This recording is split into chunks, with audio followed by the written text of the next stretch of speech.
Hello, I'm Dr. Terry James Gingrass, and this is Dr. G's ADHD Chat, a show trying to make the world safe for ADHDers.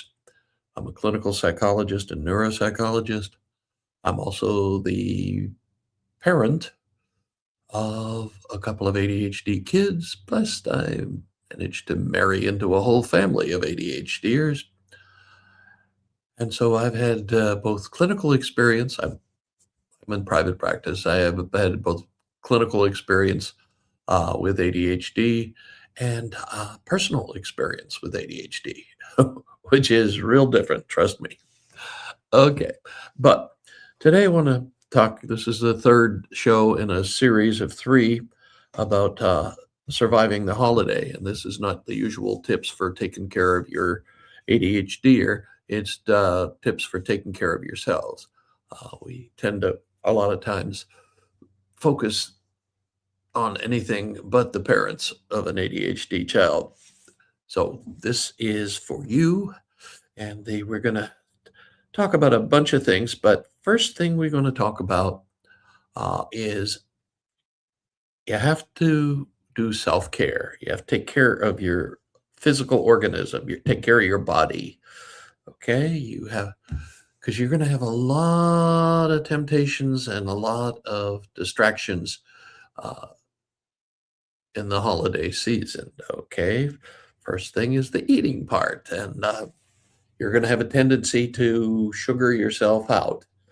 There are all these little snicky snacks, fudge, and those little cookies that have got the Hershey's Kiss in the middle, and a lot of other sweets that you don't normally get. This is the only time of year I get pecan pie. So that makes me happy. And then the problem is sugar gives you a jolt. Okay, you take a lot of sugar on board, your blood glucose goes sky high, boom, and then your insulin producing pancreas goes nuts and starts, oh well, man, our blood sugar is way too high, and it secretes a bunch of insulin, so then your blood sugar goes down, and you can go through that whole cycle in it's well less than 40 minutes, sometimes as quickly as 20 minutes. So you're going from feeling draggy, no, to feeling too jazzed and you're uncomfortable there, and then feeling so you've lost the sugar again. It's gone away. Your blood sugar is probably lower than it was before. So none of those things are good for you. None of those things are very comfortable, and none of those things help you adapt and adjust. So you've got to watch that. I mean, I'm not saying don't eat that. Lord, I've got the biggest sweet tooth in the country, and I have to control myself. Oh, just one more piece of fudge won't hurt, will it? But it does, and it screws you up. The other thing you've got to watch out for in this time of year is that sleep. Sleep is becomes a secondary thing, something we don't think about very much, something we don't do, something we don't just kind of, I'll get enough. I can survive on 4 hours of sleep. No, you can't. Okay. People who say that are fooling themselves. It takes 7 or 8 hours for everybody. Anybody there has got, anybody in the world, I mean, has got to get about 7 or 8 hours. And the older you are, the more sleep you need. So make sure you do that. And then we've got a thing that happens in the holiday season, particularly, is there's more alcohol around. There's eggnog and all kinds of fancy drinks with lots of booze and some liqueurs and maybe some whipped cream, or I mean, there are a bunch of temptations there, and you've got to recognize that alcohol doesn't is not a performance enhancer. Being It has the effect of reducing your inhibitions, which in the holiday season, when you've got a lot of family around, it may not be a good idea to reduce your inhibitions. You may want to keep your defenses a little bit higher. I know, what is it? You choose your friends. your relatives are just given to you, and there'll be some that you'll just love, and there'll be some that you can't hardly stand, but you have to, 'cause, uh, it's either your family or your wife's, so or your spouse's. Okay, so you've gotta watch that. You've gotta actually get to the point. Okay, alcohol, I mean, the medical recommendations are no more than 2 drinks a day for a male and 1 drink a day for a woman. If you're getting into the 3, 4, 5 thing, you're gonna be in trouble. You're gonna operate at a less efficient level, and you're likely gonna make some screw ups. So watch the alcohol. And then the other thing you need to do for yourself or your body is take some get some exercise, some kind of exercise. It doesn't matter what it is. You don't have to have a suit, like the bicycle riders that seem to they look like they're getting ready to run a marathon bicycle race, and they're just going around the block a few times. So you don't need that. I mean, then probably the easiest thing to do is uh, walking. And, I mean, walking's great. You don't need any special exercise. Most of us know how to do it. Some don't try to do very much, but I mean, and you don't need hours and hours. A half hour a day is plenty. Just, a couple of walks around the block. You can think great thoughts and all that stuff while you're doing it, and you kind of double up your mental relaxation with your physical relaxation. See, alcohol is a great sort of leveler. If you're feeling kind of down and maybe a little depressed or a little gloomy, or you walk, it increases your mood. And you, or if you're on the other direction where you're kind of agitated and anxious and that sort of stuff, it helps calm you down. So, it jacks you up. If you've got low energy and depression, it calms you down. If you've got the anxiety, tension kinds of issues. So it's a great mood regulator. Okay, so the next thing we're going to talk about is the way you think and plan for the holidays. Uh, First thing you got to do is you've got to set some limits, some reasonable limits as to how much you're going to take on and how you're going to do it and all that sort of thing. The best way to make sure that you're setting limits is that if you've got a pretty good plan. Okay, now I don't mean a detailed checklist like we used to use in the Air Force, but I just enough of a plan that you get things done in a smooth, kind of orderly way. And there are going to be all kinds of people that'll sell you all kinds of planners and journals and that sort of stuff.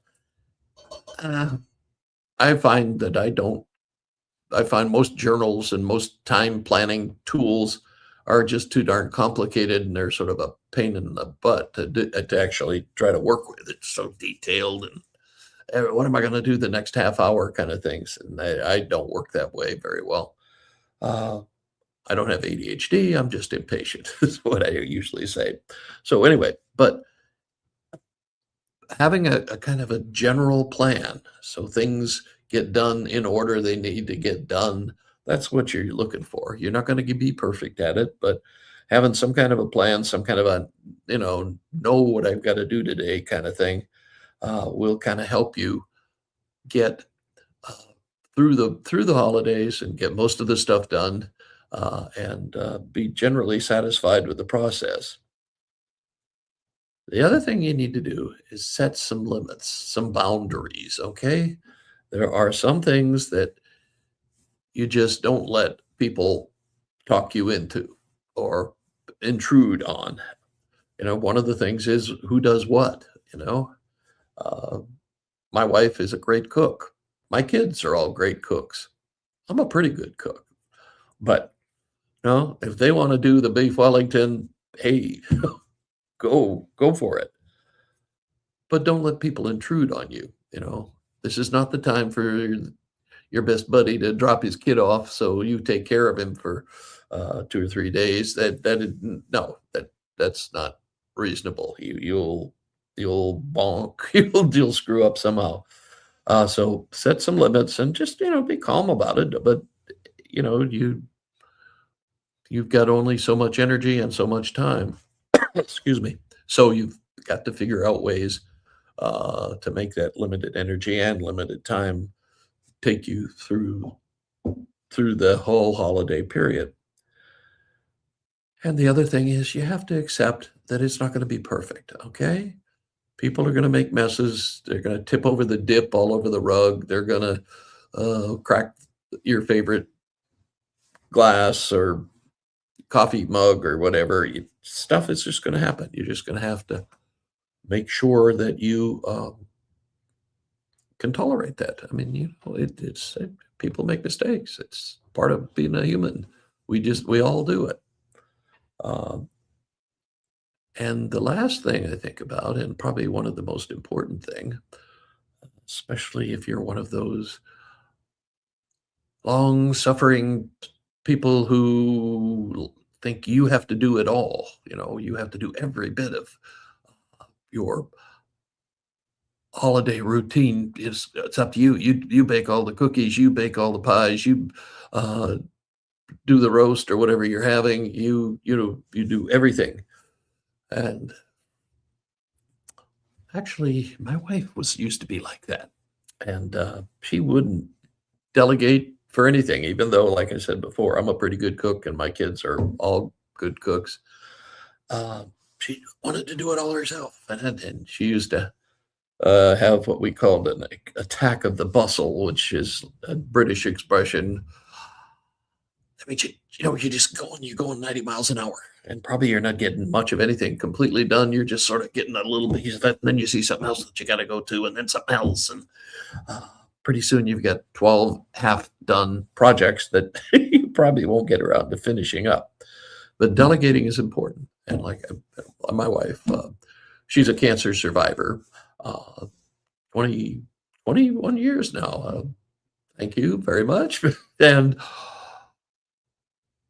she was in the middle of chemotherapy when Christmas came some years ago, and she just couldn't do it. So she had to let my kids do most of the cooking, and they did a bang up job. They did a beef Wellington and a bouche de Noël, and she just kind of sat there and I hope rested. But anyway, and that kind of freed her up, and then she was okay to delegate again. But if you delegate to somebody, you got to let them do it their way, and that sometimes is the hardest part. You want, oh no, I do this first, and then I do that. You can't do that. You've got to just you delegate it. That means you're not in charge of it. They've got to get it done. Live with it, and it'll save you a whole bunch. It really does. And then the next thing we need to talk about is emotions. Okay, you're to some people's surprise, the holidays are one of the tougher times of year for people emotionally. The anxiety rate goes up, the depression rate goes up, the alcoholism rate goes up, the family discord, the marital discord, all those things go up. Well, why would that be? This is supposed to be a celebration. Well, the problem is this is the time of year where we contemplate, where we think about things, where we are doing family traditions that started when we were kids, and we've kind of kept them all through our lives. So when we're doing that, it also is a reminder of the people who are no longer with us. Our parents, if you're my age, certainly. Uh, you have to understand that you're going to see, oh, that used to be mom's favorite, whatever, and then you start thinking about your mother and how much you loved her and all the nice things she did for you and all that sort of thing. And then your moods kind of go, oh, you get a little melancholy.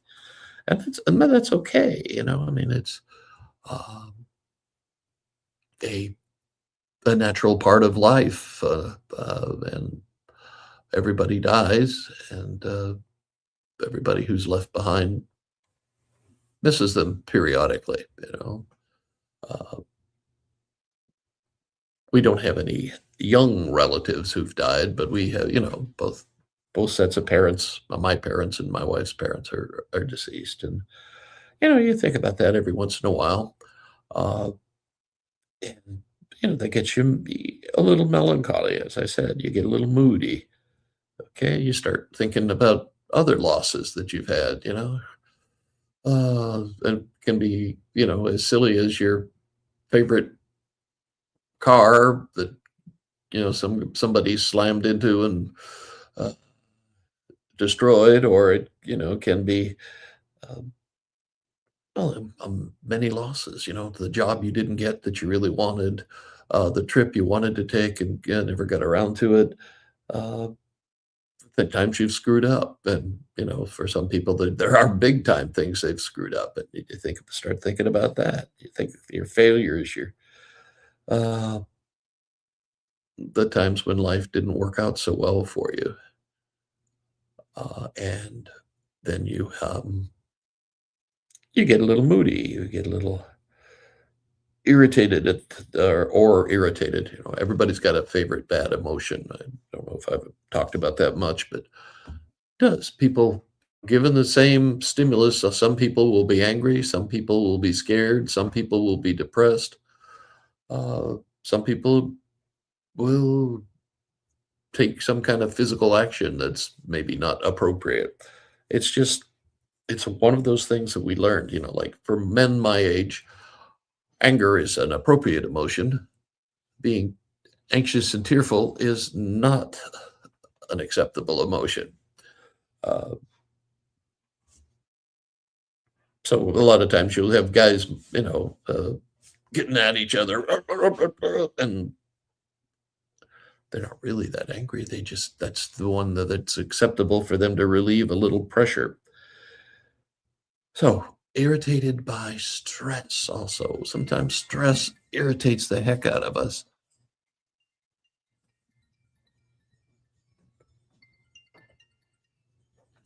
And sometimes things don't go perfectly, as I was mentioning. So,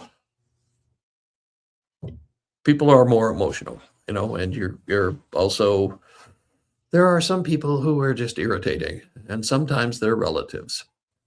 And there are also some people who have beliefs, and especially nowadays, political beliefs. You don't want to go there. You want to stay away from as much as you can about the political situation right now. I mean,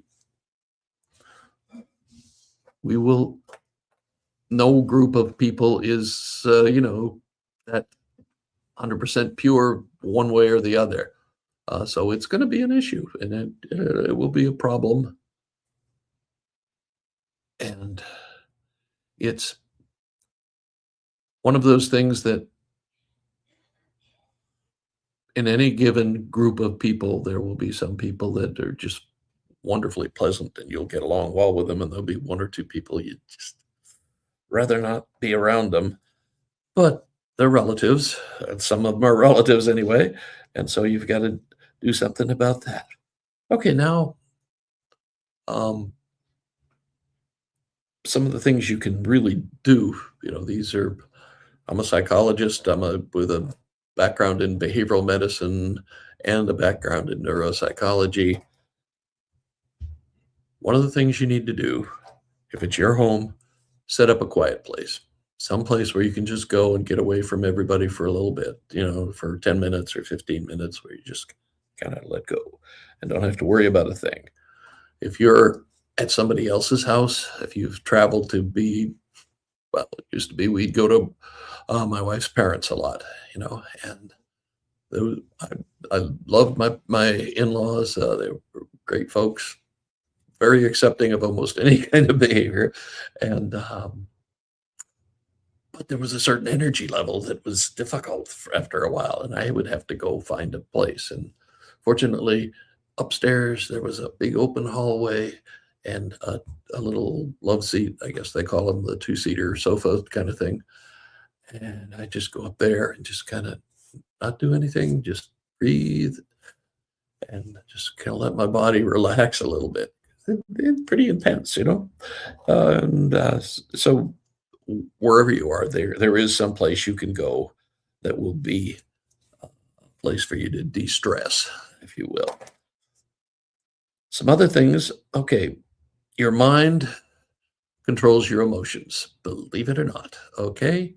Uh, the way you think about things determines the emotional response you're going to have, okay? It's not like it's magic or it's not like it's because of your parents, it's because of the way you think about all these things. So, and we're all overtrained in being critical. I mean, that's what we grew up with. That's how our parents worked. That's how our teachers worked. That's how our coaches worked. Uh, and that's how we learned to work. We learned to be critical. We learned to, oh, why the heck did I do that? You know, that sort of thing. We spot an error in a heartbeat. And, you know, in prehistoric times, that was a valuable ability to see what's wrong. Oh, there's something that's not quite right. I bet there's a big old tiger in there. Or, oh, this is the same. This was the place where Og, you know, got sick and almost died from drinking the water. So we won't drink the water. Like, okay, I mean, those are exaggerated things, but we use the same intensity as life or death situations for little things like, oh crap, I forgot to mail that letter.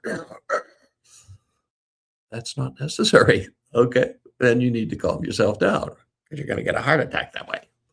Um, anyway, so you've got the job of training yourself to see the positives and actually learn to react to the positive parts of any complicated social situation. One of the best ways, and believe it or not, this works, is a couple of times a day, usually first thing in the morning, first last thing before you go to bed.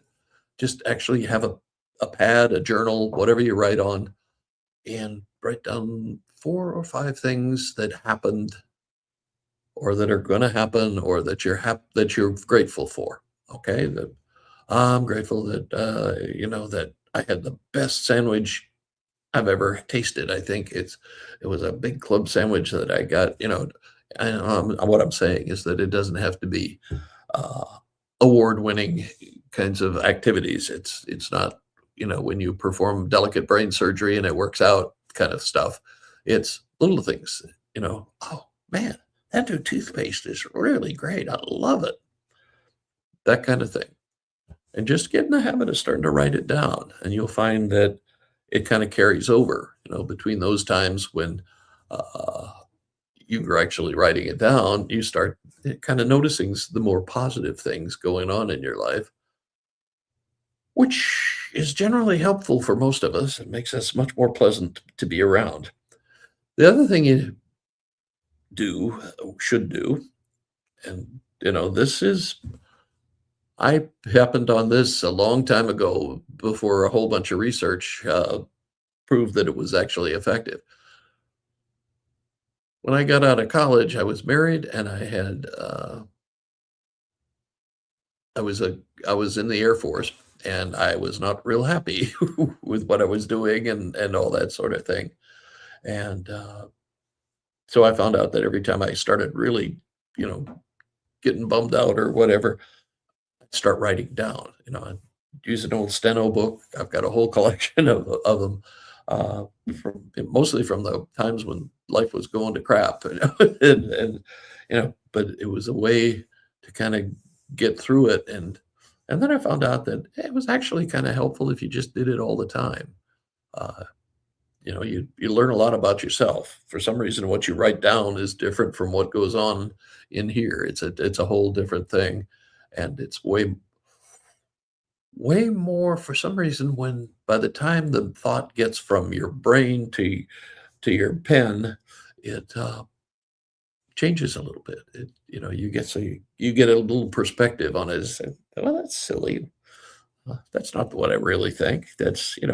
So journaling daily, and then, it doesn't have to be hours and hours, 10, 15 minutes, uh, whatever, is plenty of time. And it's real important. I mean, these two or three things, I haven't gotten the third one yet, but those are real important. And it's real important for more than just surviving the holidays. It's also important for just uh, getting better control of your life so you can be a little more intentional, actually plan to do the things you dream about doing. Okay, the next thing is I never know what to call this because I've been doing it for 40 some odd years, but we used to call it no, we used to call it relaxation training because back in the 1980s and 90s, meditation, people got facial tics if you use the word meditation. Now it seems like it's quite trendy, but basically every culture has had some method of getting perspective, calming down, uh, thinking, praying even. It's not they're not all the same techniques, so there are a bunch of different ways you can help yourself. But the idea is, I guess we'll call it meditation for now, because that seems to be the word people use. And there are a lot of different ways of meditating, and you have to find the one that works for you. uh, Typically, ADHDers, oh, you tell them, oh, you need to meditate. And they go, oh, I can't do that. I can't just sit there and not think about anything. It just doesn't work for me. Well, that's only one way of meditating. There's meditation on the move.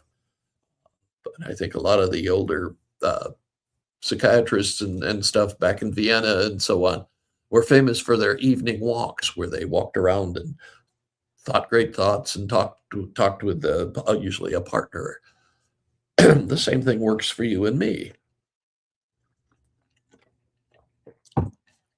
You can walk meditatively. You can run meditatively. It's just you don't have to not think. Matter of fact, there's no way to not think. You're going to think. You're going to have, oh, hey, I hadn't thought about that. But the deal is, you don't get up and run over to write down because you just remembered that you need to buy bread tomorrow. No. Just think it through. Oh, okay, I got to remember to do that. Okay. And now we'll just, there's an interesting thought. I mean, you can just self-observe, and that will help. Um, you know, I did a lot of stress management clinics and that sort of stuff. And one of the things I found, especially when I was dealing with, well, I used to do fighter pilots, and I used to do uh, firemen and police, uh, first responder types. Everybody who's got an adrenaline junkie and got to get there.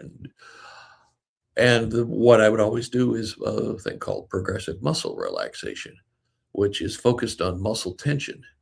Basically, you go squeeze, squeeze, squeeze, tighter, tighter, tighter, tighter, tighter. Now let go. And by the time you've gone through 17 or 18 different muscle groups, uh, everybody's mellow, and nobody's had to concentrate or do anything weird like trying not to think or any of that stuff. So I don't. That's was my 100% guaranteed to work kind of method.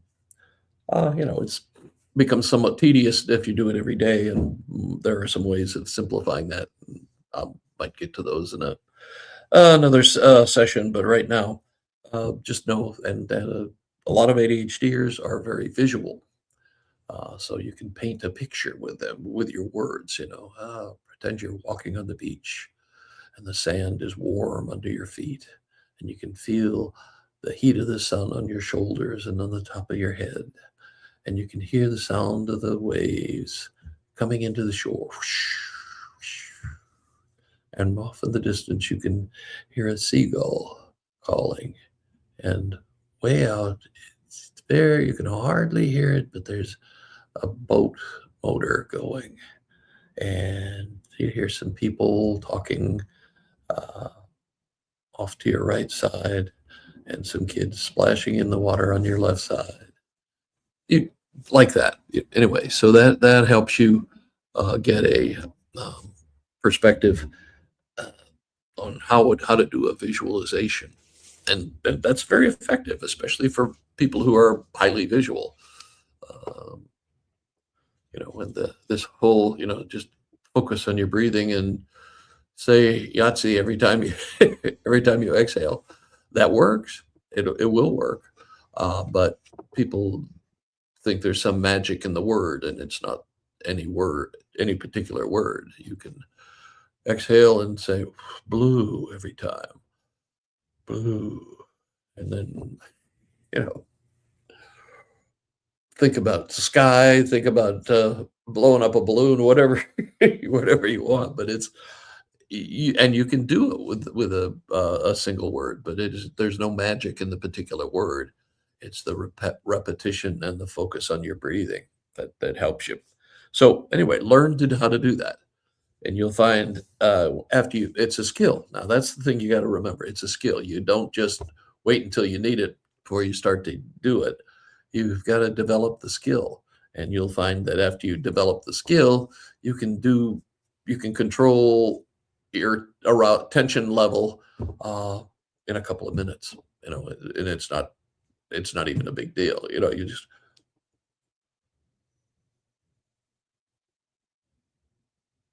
and you can just feel the tension go away. Uh, but you have to practice. There's not going to be a magic pill. I mean, it's not a pill, so you have to practice.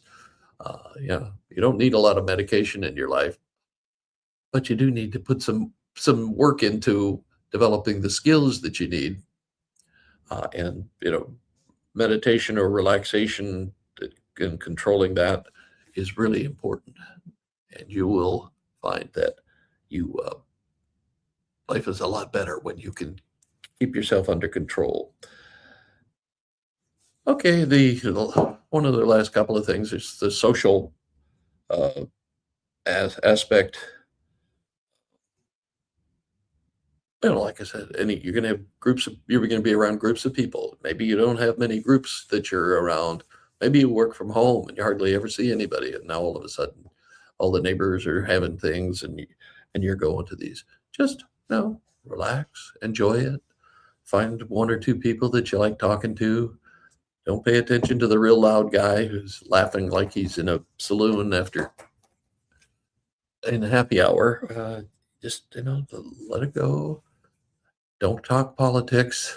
Don't talk politics. Just stay cool and composed.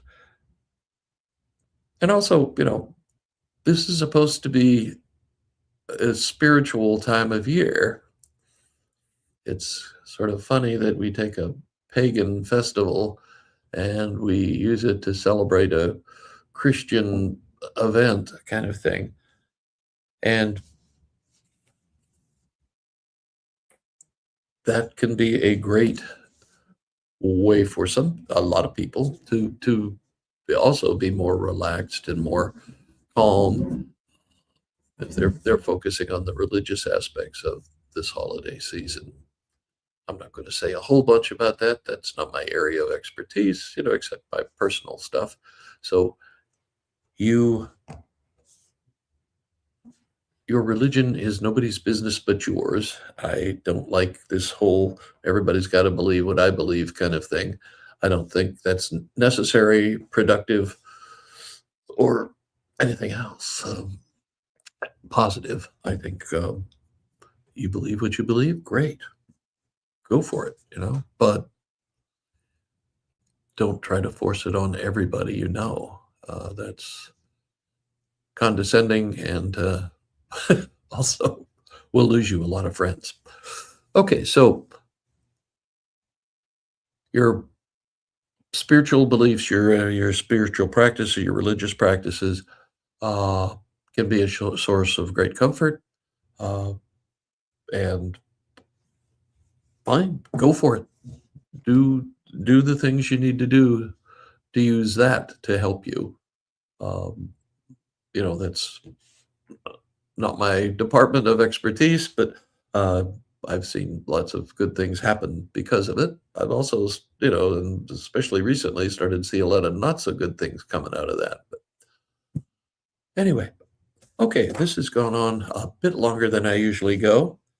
Just this is my area. This is what I really do. I've spent more years uh, doing either the neuropsychology or the what we used to call behavioral medicine back in the day, which is basically the stress management kind of thing. And that's one of the things that people have a lot of trouble with and just don't seem to know a lot about how to handle it.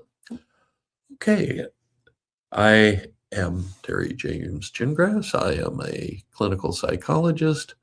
My website is terrygingrassphd.com. You go there and you can sign up for my newsletter. My newsletter, except during the holidays, is usually the content is different. Um, they're not like I just do the transcript of this and publish it as a newsletter. I do different things for the newsletter, and uh, you can also sign up for a freebie. Uh, 20 to 30-minute kind of the discussion thing where we talk about coaching and what I can do for you and what you might need and see if we can work together. Uh, you can set that up on Calendly. And in the meantime, take advantage of some of the things we've been talking about and have a great holiday season. And we'll come out next year all fired up and ready to go. Okay, we will catch you next time. And remember, we're trying to make the world safe for ADHDers.